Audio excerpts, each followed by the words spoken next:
Imagine living your life after 50 and feeling energized and excited about your future.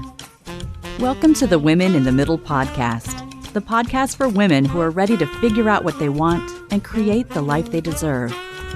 Here's your host and master certified life coach, Susie Rosenstein.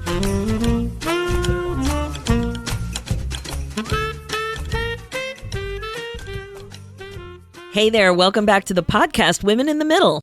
I'm your host, Susie Rosenstein, your master certified coach and midlife mentor, and I'm so glad to be here with you again for this week's episode, which is all about getting unstuck about midlife weight loss with Corinne Crabtree. I'm sure it's no surprise that some of the most popular episodes on the Women in the Middle podcast are about losing weight.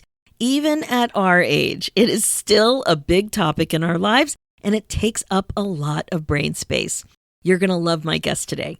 Corinne Crabtree is a master certified life coach with a mission to help every woman lose weight and live the exact life they want. Corinne lost 100 pounds 15 years ago, and ever since she's dedicated her life to teaching women how to do the same. She's the host of the wildly successful podcast, Losing 100 Pounds with Corinne, which has been downloaded over 32 million times in 160 countries. Over 500,000 women have taken Corinne's free course that teaches 4 basics to easily transform their weight loss and lives forever. Corinne serves over 10,000 women from all over the United States and the world every day in her private online No BS weight loss program. You can catch Corinne on Clubhouse or going live on Facebook to her over 300,000 followers talking about the diet, trauma, drama industry. Her greatest passion is helping women get rid of their old crappy thinking and eating by using self-love to never quit on themselves again. In her free time, Corinne enjoys riding her Peloton every day, whipping up pastries from the Great British Baking Show with her husband and son, and listening to the latest self-development book or podcast. A bit of warning, this episode has an explicit rating, so if you're sensitive to swearing, this may not be the episode for you. Please enjoy.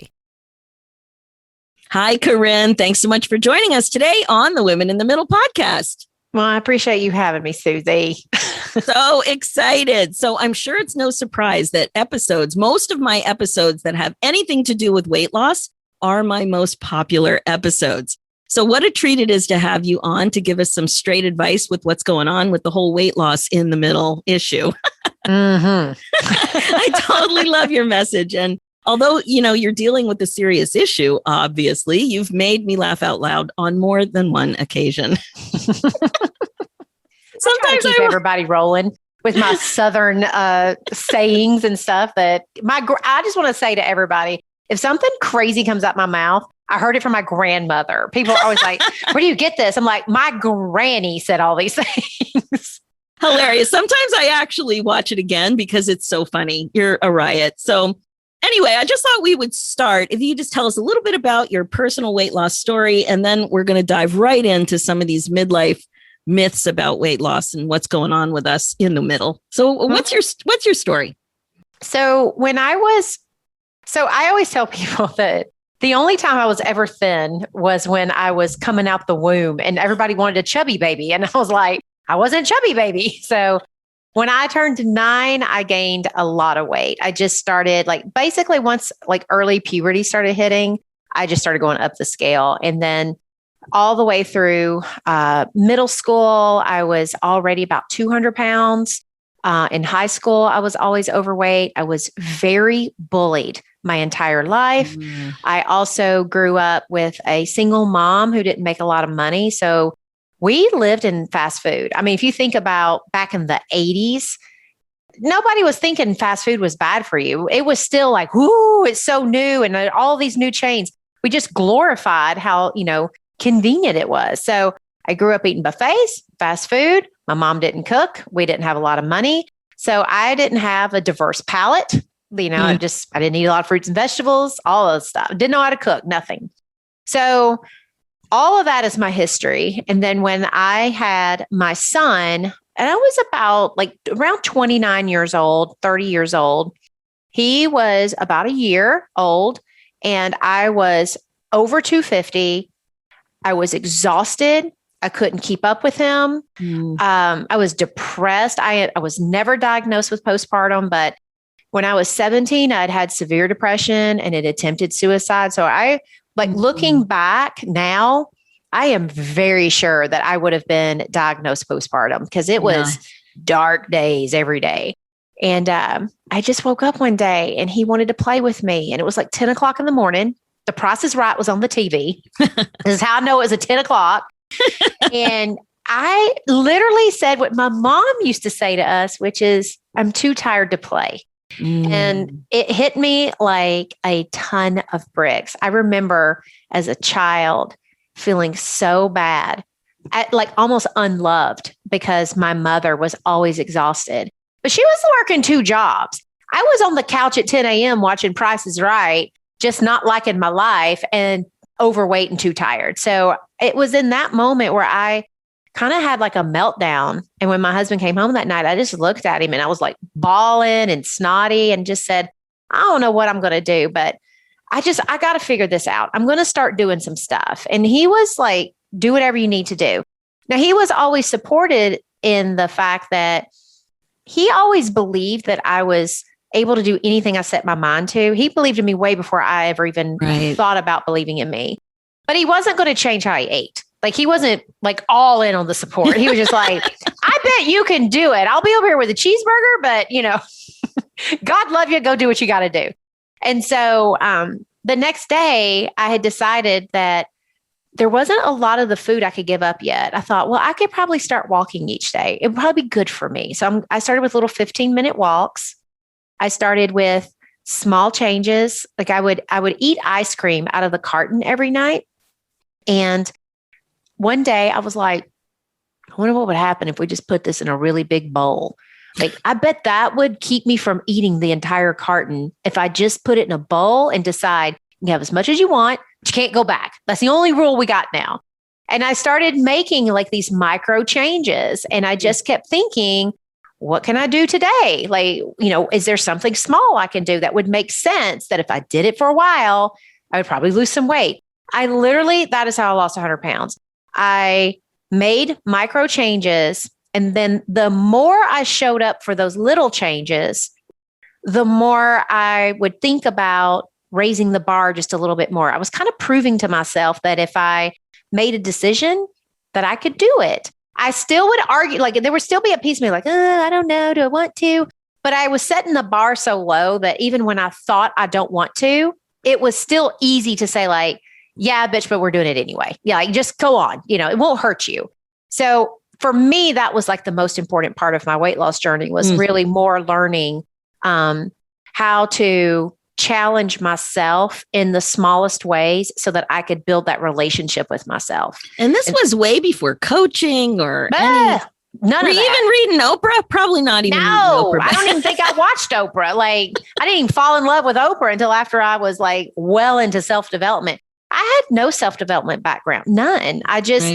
It was really intuitive at first. I think it was also so necessary for me. I had just failed so many times that there were just things that were starting to make sense. I remember getting to about 200 pounds. So I'd lost like 50, just eating a little different. Like I wasn't I was not doing anything drastic, but I was really enjoying being active. I had never played sports, but in my mind, my brother had, and I was like, if I could just like be an adult athlete, I will have arrived. I just kept thinking about that stuff. And so I was going to the gym for like an hour a day and I was learning how to ride a bike. I wanted to try a triathlon. So I bought a bike and showed up at a Bike 101 class so that I wouldn't like break my neck by myself. But the scale wasn't moving at all for like 6 weeks. And I thought, what the hell? I am like changing my life. I should have better results than this. And so for a few weeks, I was okay with it.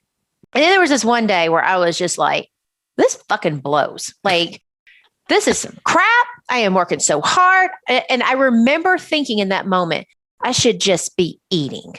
And I think that I had been focused so much on enjoying what I was doing for myself and praising myself for like showing up each day. That was such a key part as I was changing that relationship with myself. In that moment, I was like, no, that is what you've always done. You've always thought that you should just go back to eating. And I was like, I don't give a damn if that scale never moves.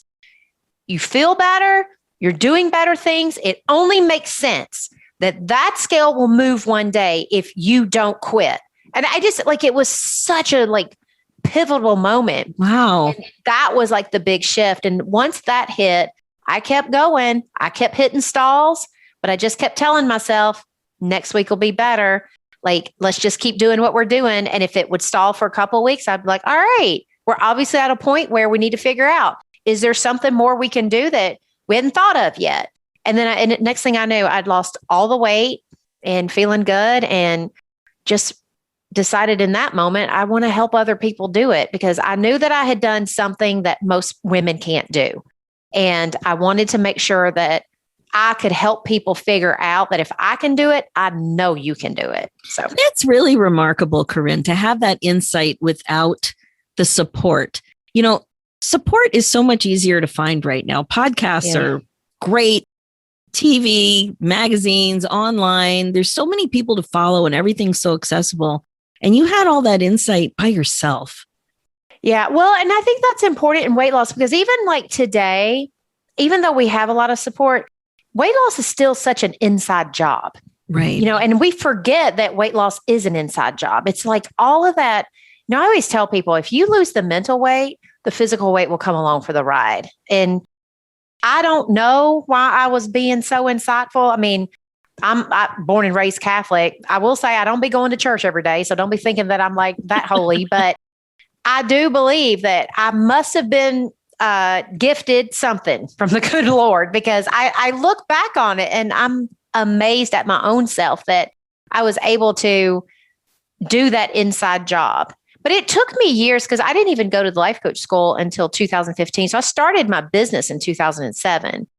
But it took going to the life coach school and hearing for the first time, thought work and the model and all these concepts. I'm like, holy shit, that's what I was doing. It was these moments in my weight loss history started just coming to the surface. And I don't know. It was remarkable, but at the same time, it really taught me, all right, these are the things you have to teach people. Because before 2015, I was just trying to teach them what I did.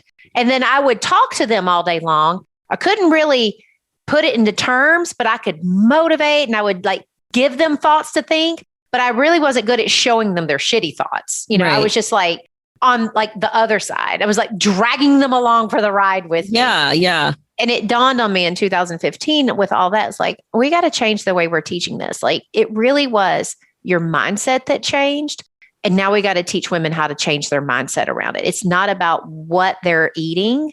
It's about what they're believing about themselves every single day.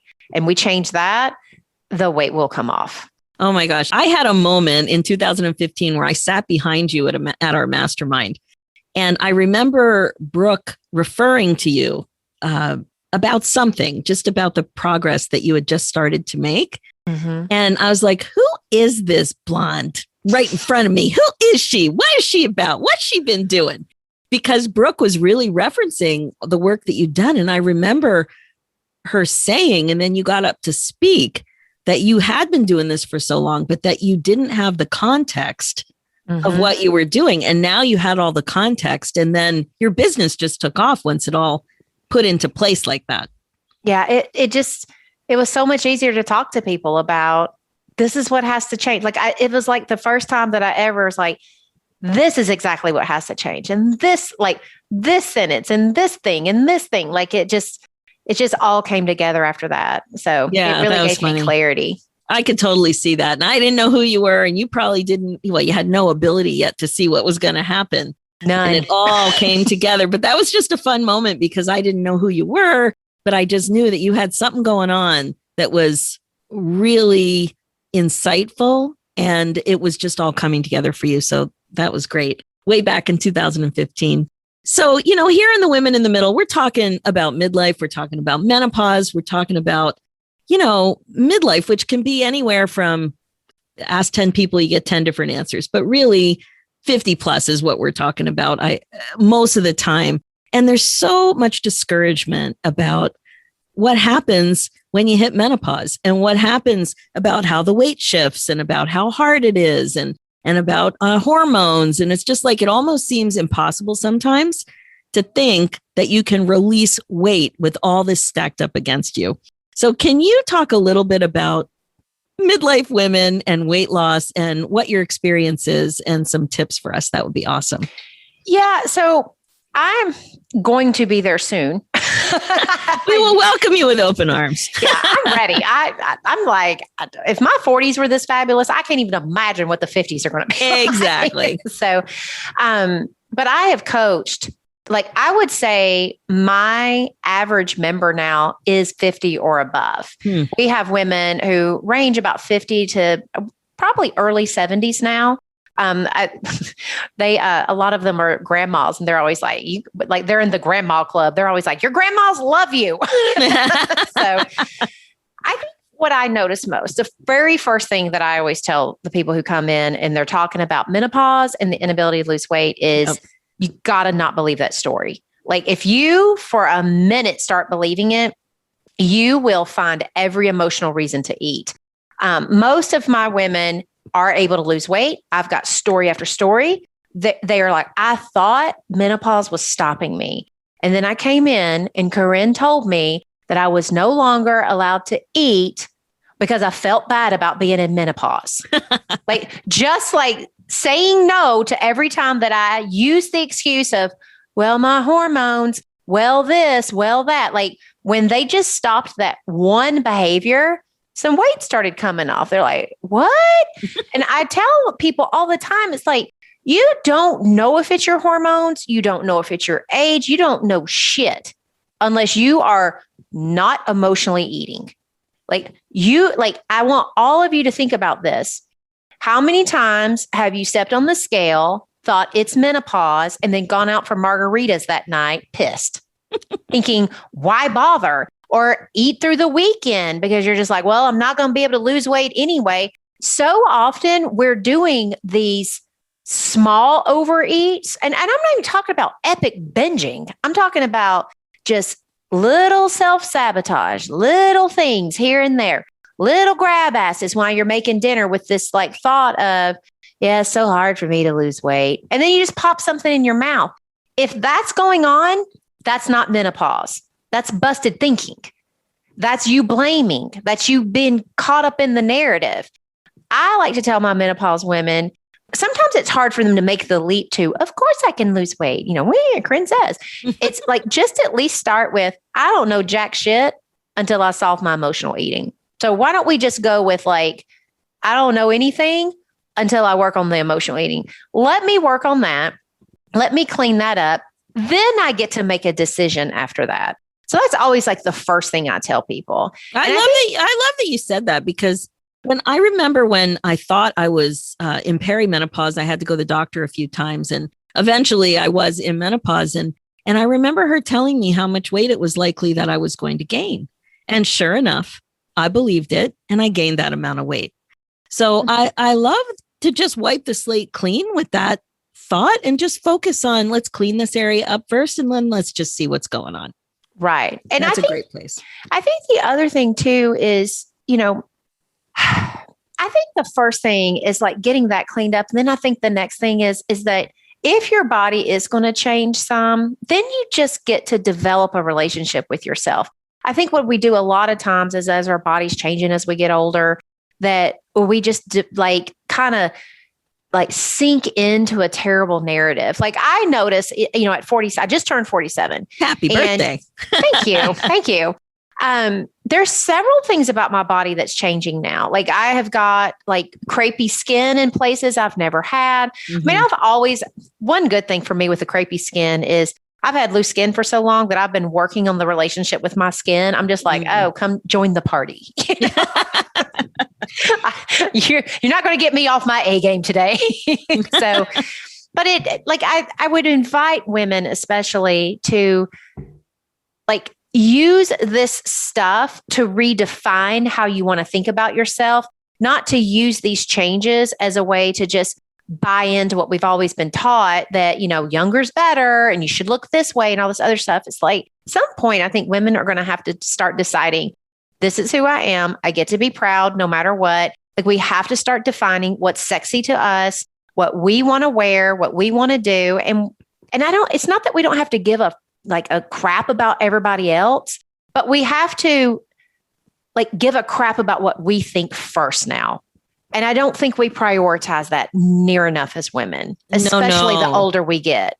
Yeah, it's really easy to buy into a lot of thoughts that we don't even know we're thinking. And one of the biggest ones that I hear from women in my community is that we want to think that the best is yet to come, but we don't really believe it. We really believe that the best is over and that youth is better.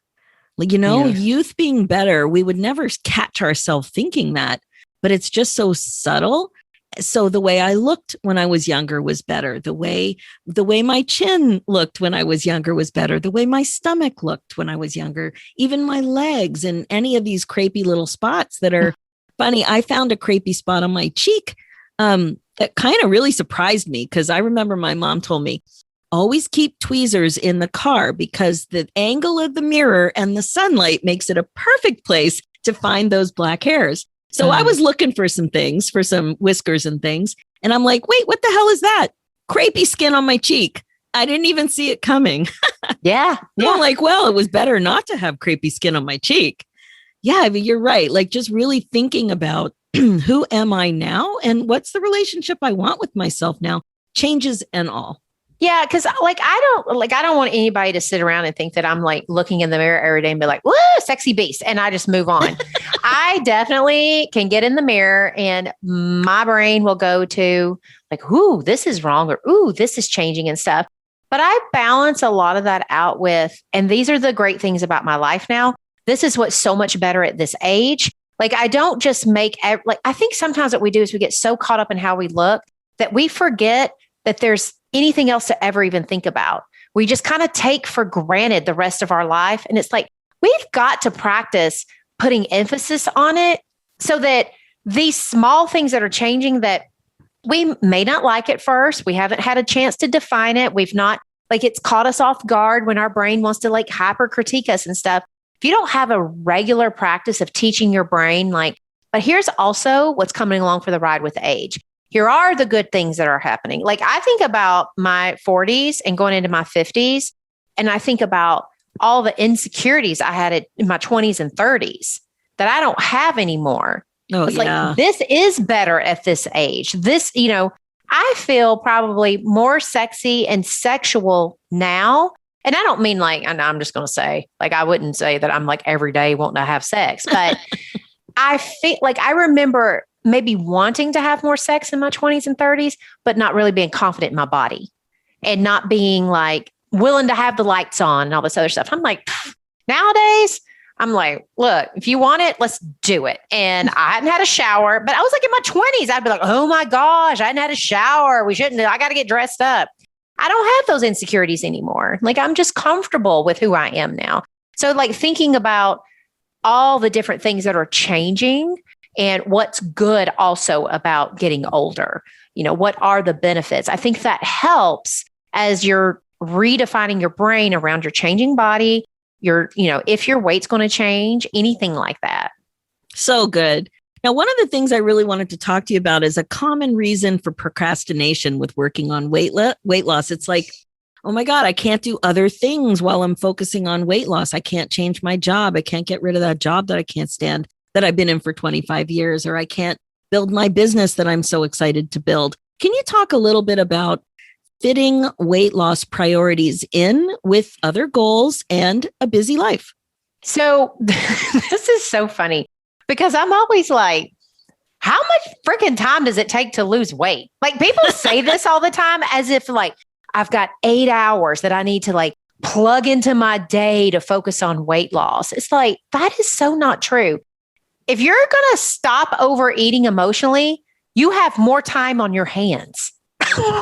You can be thinking about the job you want to go get. You can be doing all these things. I always tell people our brain wants to think that if we're going to lose weight, that it's going to take so much time.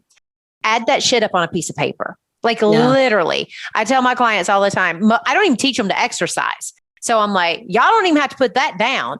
It takes about 3 minutes in the morning to write out a food plan. Like, this is the things I'm going to eat today so that I know what I'm going to eat. So the rest of the day, you've saved time. You don't even have to think about, now you get to think about this life you want to go after. The biggest problem, I think, what comes with weight loss is that because when I teach weight loss, and even if, let's say you go do like some kind of restrictive diet, you're taking away the emotional coping mechanism that you have figured out for yourself. It's like, when I eat, I feel better. When I eat, I'm not bored. When I eat, I celebrate. When I'm sad, I eat. Like, so that gets removed. Now we're just eating because we're hungry and we've had enough. That leaves a lot of time on your hands. It also leaves a lot of emotional void that's been covered up by food. What ends up happening is people will pretend like they can't do both because that void, like they're having to figure out how to go get the job. It's so much easier to say I'm working on my weight loss than it is to get some balls and go talk to your boss. Yeah. To like go and apply for a job and hear a no. Like, it's a lot easier to be like, yeah, I'm working on my fitness. You know, it takes all my time to be losing weight. You know, it's really a distraction to going out and doing the things you want. I just don't think weight loss should take a lot of time.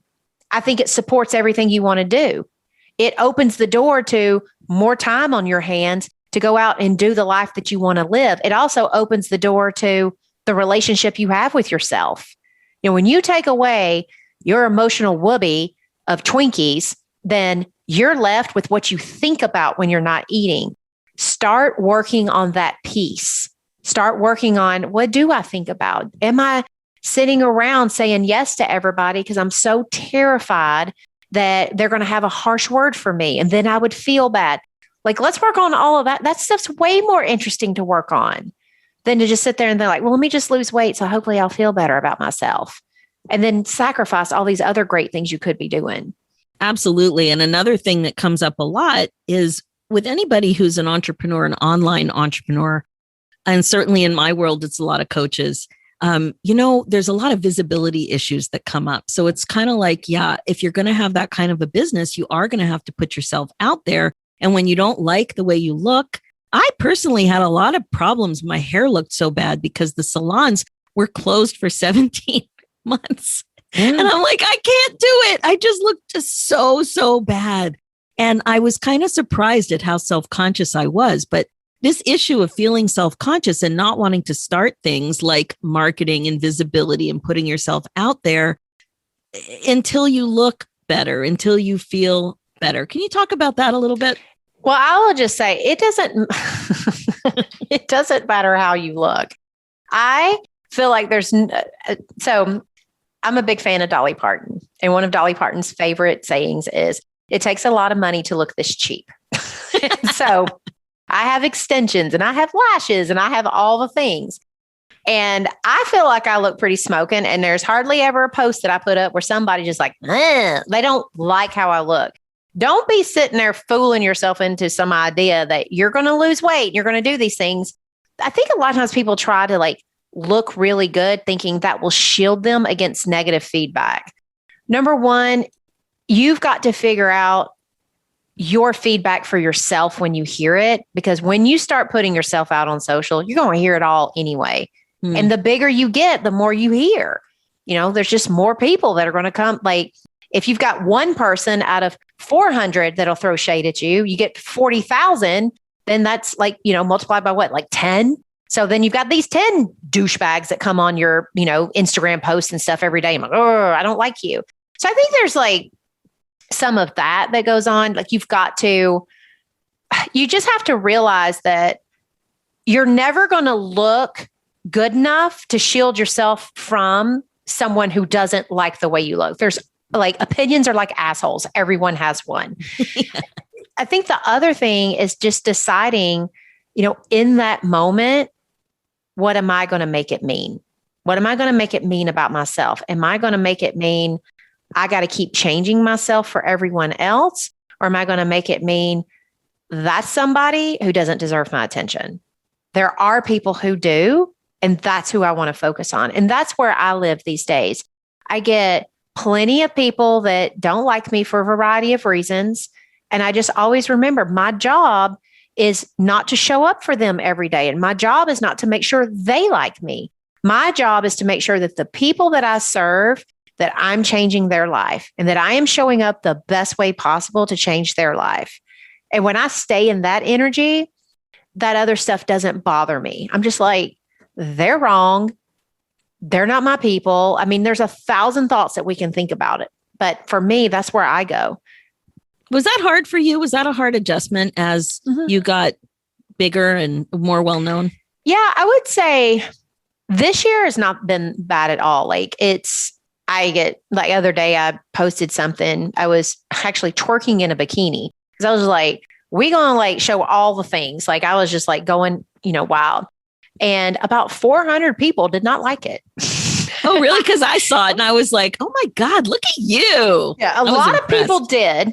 And about 400 didn't. Wow. And I just I really felt like I had grown because I was sitting there thinking, yeah, but if they can't handle this, they could never handle me coaching them. Like they just need to hit the exit door now. Like I didn't think about like, oh my God, people don't like me and stuff like that. Now, 2 years ago, when I really started growing and putting myself out there in all the ways, like shorts and bikinis and all the kinds of things. And I wanted to really start sending the message that this is what it looks like when you lose 100 pounds. Like, right. And we need to see more bodies that look real, or we're never going to, so many people are not going to change. Like, I just think about, like, I probably have gifted myself so many more years on this earth. I've gifted my son more time with his mother. I've gifted myself more time with my husband because I decided one day to take care of myself. But 2 years ago, when I first started putting myself out there, I knew that women needed to see something realistic and like normal, or they would never keep trying to change their life. They would keep losing. I had so many clients tell me that they had lost lots of weight in previous programs. And when they lost their weight, they didn't look the way they wanted. So they end up regaining it. And I've been teaching them all about like, we got to figure out, like, we got to focus on more things. We got to focus on the quality of our life. And we get to be proud of our body no matter what. Like, we have to quit trying to fit into these narratives. So when I first started doing this, oh my God, like people feel free to tell you everything about you and everything. They're like, you always look so orange, or like, your hair's too blonde, or with your legs, I would never put them out in the world. You should start wearing pants. Like, I got all of that stuff all the time, every day. And it was, I can't tell you how many times I went to bed crying. I can't tell you how many times I would go a week without even looking. I would just tell the person who schedules my social, I write it all, but she schedules it. I just said, I can't even comment this week. I can't look at it. Like, I'm not there yet. And so I would spend time though, protecting myself from, like, I knew what my habit brain was going to do. And I was so in the deep belief that, like, yeah, there is something wrong with me. Maybe I should stop. I spent time writing about why I should keep going. Wow. And why I wanted to be that person who, started loving her body. I'm still working on it. I'm not saying I'm perfect, Susie. I tell my clients all the time, I get coached really hard. Right now, I'm in the middle of doing deep child work, inner child work, to kind of heal that version of me that was so bullied when she was a kid. I think that I've just gone to the next level stuff, but it gets better. But we have to start somewhere. We have to start doing something, and we have to start telling ourselves that we are more than just what our bodies look like. I think when we don't like our body, we just ignore everything else, and we get so focused on that one thing. And we forget there's so much more in life to even think about while we're repairing this relationship over here. Like, we get to experience other great things. So I always like to teach that balance. It's like, work on this, but let's amplify other things so you don't get caught up in this has to get fixed before I get to appreciate anything else. Exactly. It's an and. We can do this and we can do that. Yeah. So one of the main things that you teach is, and it comes up in my work too, because it's just so brilliant, the keys to the universe perhaps, is the importance of planning in advance and then committing to your plan.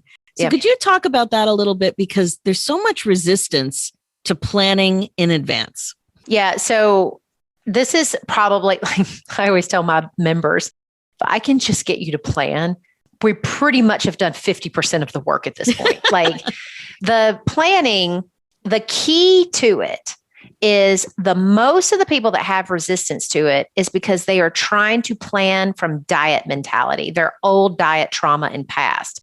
They're like, they have a running list of the foods I shouldn't eat, the foods I have to eat. It's such a very commanding and demeaning and shrill voice that it's like every time they try to get out the plan, all of that past diet trauma comes back. It's like they can just feel it wash over them. It's so true. Yeah. So I teach my people in the very beginning, like, I really need you to create what we call the doable plan. Like it needs to be like, what foods do you like eating? Because what we're trying to ultimately do is not cut foods out. Ultimately, what we're trying to do is get it to where you feel so safe and so abundant with food that you never feel like you have to eat all of it ever again because you're afraid you won't get it again. You don't have to like, let me get up on this donut because it was free. Like we want to like free ourselves from all of that stuff. So I always have them start with the most uncomfortable step is the first one where you're going to write down like chips. You're going to write down bread. You're going to write down these things that the diet industry has said, these are the bad foods. It's like, they're not bad foods. The problem is not a list of foods. The problem is we eat when we feel bad. We eat when it's free. We clean our plate because we don't like to waste. Like it's our emotional stuff. And when you clean that up, you get to put on your plan things that you love. So I always start with that doable plan. It's like, let's put those foods on there first and let's start getting comfortable eating them. Let's learn how to eat them sanely. Let's learn how to eat them with mindful control. And let's also learn that there are going to be times a better option is going to come along, but it won't be the last time it will. And where you start to get to practice a little bit of like, okay, if I really want that, I'll have it tomorrow. I'll plan it. I'll plan it later. It teaches your brain. It's not just about delayed gratification. It teaches your brain that we can always have it. So it's okay. Like teaching our brain how to calm down around food, I think is like the real art of the 24-hour plan. So good. And what about commitment? Because there's so much drama that goes on with committing to that plan. So the way that we teach it is I always have a scale of 1 to 10. So when you make your plan, you do not get to memorialize it as the plan for the day until it passes the no BS commitment scale, which is on a scale of 1 to 10. Number 1 is, oh, it's a hell no. And number 10 is no brainer, all in, I can do it. If you're not an 8 or better, it's not realistic. It's not doable. It's not tapped inside of, it's not overcome those self-sabotage, unconscious thoughts yet. So when somebody's first starting out, I want them at an 8 or better because they haven't learned the skill of committing yet. So we've got to make sure that the bar is so low that it's basically a yardstick on the ground and all you've got to do is step over it. Like, right. And when you do that, that's how I did it. It's like you start showing up and then you'll notice over time, you're willing and you're able to commit to bigger things, but you have to practice committing and know that it's okay and that you can do it and stuff. So that's how we teach commitment. That's good. I realized when I think back to when I started to really understand commitment, it was so obvious that most of the time I wasn't as committed as I thought I was. Like That was such a big learning for me when I first got introduced to this work and really being more connected to my feelings, which I was very disconnected most of my life. Well, and I think too, I think a lot of us mistake commitment to what we want ultimately versus I teach commitment to the actions. Like a lot of us are like, I want it so bad. I'm telling you right now, I don't understand. I want to lose weight so bad. It's like, I'm so committed to the version of me that I think I'm going to be, but we're not committed to any of the work along the way. It's like, well, that's where we start kind of wafting. So I always teach people, it's like, it's fine to be committed to that goal and like understand your goal and all that other stuff. But each and every day, real commitment comes to, all right, for the next meal, what am I willing to do? I think willingness is the feeling, like the unsung hero in weight loss. I think a lot of us don't understand. It's like we want to feel motivated. Like we want to feel all the sexy feelings, like confident and stuff. I'm like, no, here's what you need to do. When you first start losing weight, you got to figure out like, all right, what can I do to feel willing? Once you're willing, that means I'm willing to be a little uncomfortable. It means I'm willing to get it done. I can see how this might benefit me. It tripwires. But a lot of us are like sitting around like motivation junkies and thinking like, well, I don't know if I can do it today because I'm not like riding high like a snorted line of Coke before I go do it, you know? I remember, again, it was the first time I was really introduced to this work. I remember committing in advance and planning that I didn't want dessert. I had this big epiphany. It was an invitation to some dinner thing with my husband, some big event with people walking around with trays of food. And I thought to myself, I think I would really prefer appetizers. I don't really care about dessert, but appetizers and a glass of wine, that's very joyful to me. Like I really enjoy that. And that was a huge epiphany. And then that commitment, that willingness, that is the perfect word for it. I didn't argue with myself at all during the event. Like it made so much sense to me. And that was the first time I'd ever done that. Yeah. I was shocked that when the huge buffet table of dessert came out, I wasn't interested at all. And it was just easy because I was so willing. It was shocking to me. Yeah. I think it's a word I use a lot with my members is, like what is going to create willingness for you? Like what thoughts are going to allow you to feel willing? And a lot of times I like to work with them on, let's do your action line first. Like, what do you think it's like? I always ask this question. It's like, what do you think it's going to take? And of course they'll either give me something that's very just generic, like, oh, well, I got to follow the 4 basics. I'm like, okay, which one? And what do you think it's going to take to do that? Like, what does that look like in your daily life? I'm always about that. A line's got to be so specific that there's no question. And then I start talking to them like, okay, do you feel like this is doable? And a lot of times they'll say yes. And I'm like, okay, so what is the thought you're using that makes that feel so doable? And I try to show them it's still always your thoughts, but a lot of clarity on the A line lets somebody kind of take a look and be like, oh, okay. Like, I think I can get behind this. And then they can follow through. Because people they either plan from a mindset of too generic, or they'll go into a laundry list of things that they have to do. And then they'll wonder why they're procrastinating. It's like, if you think it's going to take a 180 in your life, everything has to change. And all those changes, you've got shitty thoughts about it. I don't care how bad and how amazing you think weight loss will be, or how like bad you want it and how amazing you think it's going to be. You're never going to pull the trigger. You'll never pull the trigger because the story of what it's going to take to get there has to be better than the story that you're telling yourself about not doing it. Absolutely. And how hard it is and all of that. And I remember one of the big breakthroughs I had was to figure out how long something actually took. In my mind, it was so hard and it took so much time and whatever. And it was seconds when I figured it out and actually timed it. And once I saw that, then it made so much sense. And it really changed my willingness because it was accurate. Like I really broke it down and understood it. And it made a big difference for me. Yeah, for sure. So you have a really big business with lots going on. And I know there's something you wanted to talk about today. So what do you have going on right now? We have two big things going on. I usually try not to do two big things, but somehow I wasn't looking at my calendar when I planned all this. I keep telling the team, I'm like, I'm so sorry. I don't know how we planned two things at once. But our membership is getting ready to open again. We only open a couple times a year.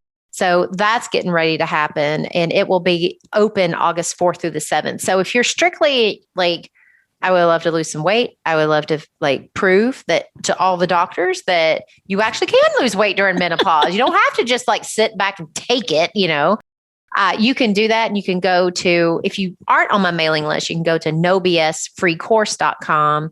That will get you into my world. You'll have a free course. You'll get introduced to me and all the things. And when we open, you would get the notifications.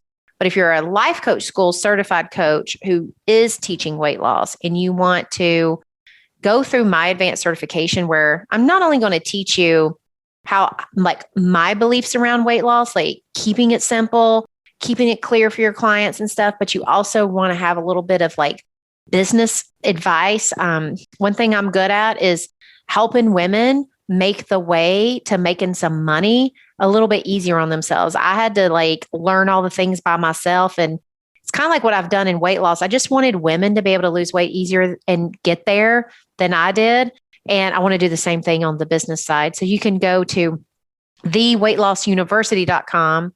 We're going to be opening up for applications in the middle of August. So if you get on the wait list, you'll get that page will have all kinds of information about what that's about. But we will send you information on if you want to apply, all the goodies that come along with working with me. And it's a 3-month program. Amazing. Well, Corinne, thank you so much for joining us today. You really have a gift when it comes to cutting through excuses, the BS, so to speak, and helping us all see the bottom line when it comes to losing the weight you want to lose. I really, really appreciated our time together. It was so much fun. Well, thank you for having me.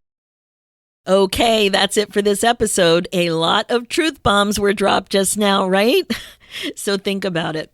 What are your thoughts about weight loss at your age? Does it feel impossible or even just a little bit harder?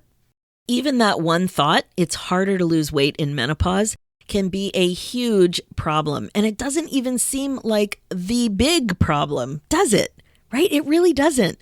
And if that's something you're thinking, you really have to be curious about why you're choosing to think that way. It's like you're not setting yourself up for success with that kind of mindset. In all of the work we do here on the Women in the Middle podcast, you know the importance of thought work and looking for what you're actually thinking. These are the thoughts that are humming along in the background sometimes, but really adding an emotional wallop to your life. All of that negative emotion really does affect you more than you might actually appreciate. So look for this thought and all kinds of thoughts that are sabotaging your weight loss efforts and all kinds of your midlife goals.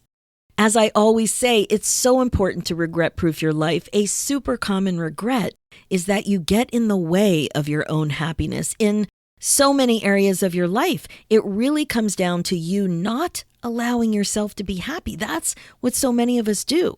So for sure, that is something to regret. So my friend, allow yourself to be happy. Allow yourself to get out of your own way. Allow yourself to believe that you can release weight that you don't want even now at your age. There are so many amazing things that are great about being your age and accomplishing midlife goals, goals that set you up for what I think just might be one of the most exciting chapters of your life. All right, as you know, my focus as a midlife coach is to help you waste less time spinning and feeling stuck about aging, empty nest, relationships, your career, and even about learning how to finally put yourself first. This is what regret-proofing your life is all about. Remember, being the queen of your brain domain is the best way to be, and I am here to help. This is what you'll learn when you hire me as your coach. Learning the mindfulness concepts are one thing, but when it comes to applying the concepts, that's when you really benefit from coaching. Head over to www.talktosusie.com and book a free call to see what program is a good fit for you and just go ahead and apply to work together. It's www.talktosuzy.com. It's really time to get unstuck, get clear, and get excited about your life again. For show notes and links, head over to www.coachwithsuzy.com. If you're feeling stuck, make sure to grab your free guide, 9 Secrets to Get Unstuck in Your 50s, at www.suzyrosenstein.com/9 secrets. And if you or your friend is turning 50, here's a great gift idea. Grab a copy of my new book, 50 Ways to Celebrate Life After 50. Check out Amazon or your favorite online bookseller. Let's do this, ladies. It's time for you to put yourself first, one thought at a time. Thanks so much for listening, and I'll talk to you next week.